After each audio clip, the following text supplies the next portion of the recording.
કેન્દ્ર સરકારે વધુ 3 હસ્તીઓ માટે ભારત રત્ન સન્માનની જાહેરાત કરી છે। પૂર્વ પ્રધાનમંત્રી ચૌધરી ચરણ સિંહ, પૂર્વ પીએમ નરસિંહ રાવ તેમજ હરિત ક્રાંતિના પ્રણેતા કૃષિ વૈજ્ઞાનિક એમ.એસ. સ્વામીનાથનને મરણોપરાંત સર્વોચ્ચ સન્માન એનાયત થશે। પ્રધાનમંત્રી મોદીએ સોશિયલ મીડિયા પર પોસ્ટ કરીને આ અંગેની જાહેરાત કરી હતી। પ્રધાનમંત્રીએ અલગ અલગ પોસ્ટમાં ત્રણેય હસ્તીઓના દેશ માટે યોગદાનને યાદ કર્યું। ચૌધરી ચરણ સિંહને જ્યાં ખેડૂતોના મસીહા કહેવાય છે, ત્યાં નરસિંહ રાવે દેશને આર્થિક કટોકટીમાંથી બહાર કાઢવામાં મોટી ભૂમિકા અદા કરી હતી।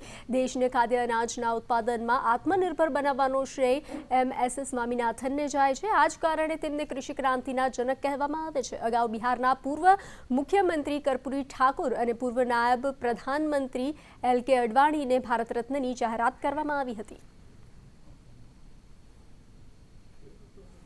જૂનાગઢ તોડકાંડ આરોપી તરલની પૂછપરછમાં ખુલાસો સામે આવ્યો છે। ભટ્ટને બેંક ખાતાની વિગતો આપનાર ઝડપાયા છે। અમદાવાદ અને મુંબઈના 2 બુકી એટીએસના શકંજામાં આવ્યા છે। અમદાવાદના સિંધુ ભવન રોડ પરથી બુકીને ઝડપી પાડવામાં આવ્યો છે। બુકીઓની લડાઈમાં તરલ ભટ્ટ હાથો બન્યાનો ખુલાસો સામે આવ્યો છે। રાજકોટના બુકીની લડાઈમાં ફાયદો કરાવવા એકાઉન્ટ ફ્રીઝ કરાવ્યું હતું। એટીએસે અત્યાર સુધી 22 બેંક એકાઉન્ટની તપાસ કરી છે। 4 એકાઉન્ટમાં મોટા ટ્રાન્ઝેક્શન થયા છે। 2 એકાઉન્ટ દુબઈથી ઓપરેટ થતા હતા તો બુકીઓ ઝડપાયા હતા। હજુ પણ મોટા ખુલાસાની શક્યતા વ્યક્ત કરવામાં આવી છે।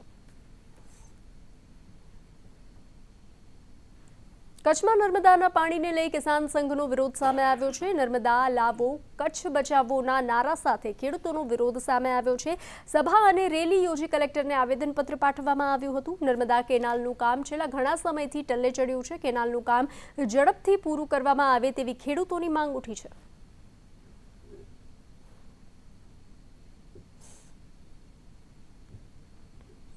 રાજકોટમાં આરોગ્ય વિભાગના દરોડા સામે આવ્યા છે। જય રાધે બ્રાન્ડના ઘી ઉત્પાદન કેન્દ્ર પર દરોડા પાડવામાં આવ્યા છે। ઘીમાં